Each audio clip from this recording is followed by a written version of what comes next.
Hello mga bossing! Welcome back to my channel.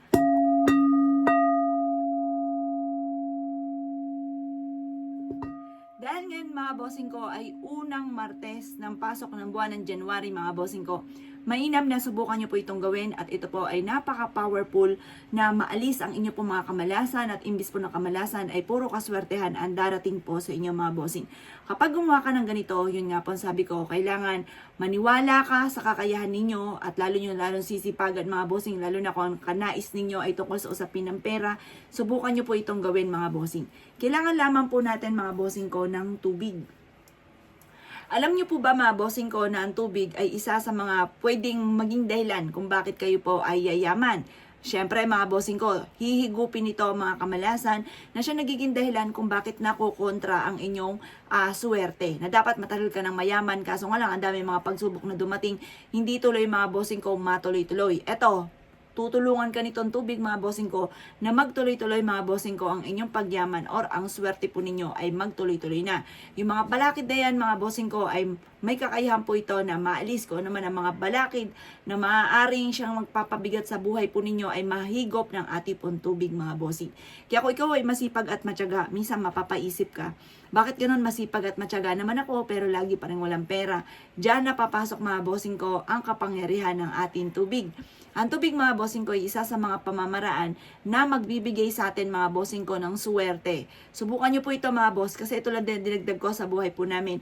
At hindi ako makapaniwala sa mga blessing na dumarating mga bossing.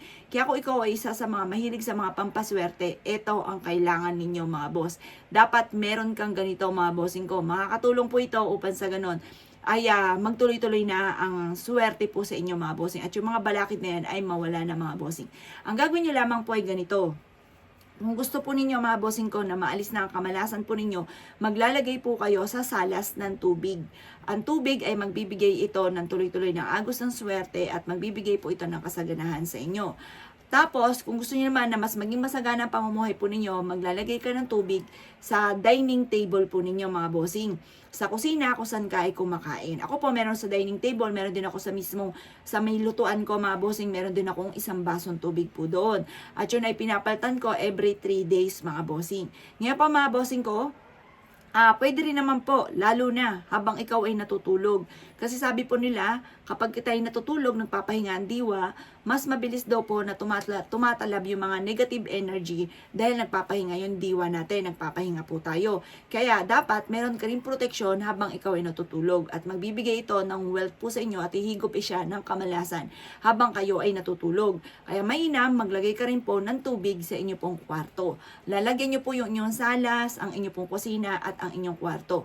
Yan yung tatlong bagay na dapat ay malagyan po ninyo ngayon 2025, ngayon January, unang Martes mga bossing ko, or kung kailan nyo siya mapapanood, maglagay na po kayo kung wala pa kayo mga bossing ko, at kung ikaw ay napapaisip kung bakit lagi kami namalas, maaaring eto dahil wala ka pa nito at lalo mo sisipagan.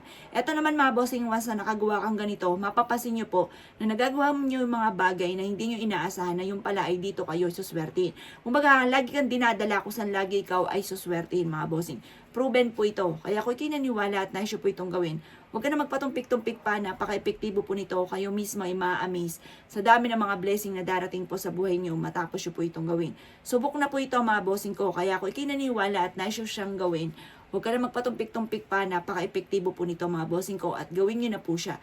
Tapos, maniwala ka sa kakayahan ninyo mga bossing ko, maniwala ka na ikaw ay magiging matagumpay. Maniwala ka na ikaw po ay matutupad nyo lahat ang inyong mga pinapangarap at walang imposible. Kasi wala naman taong maniniwalang iba sa inyo hanggat hindi nakikita sa inyo.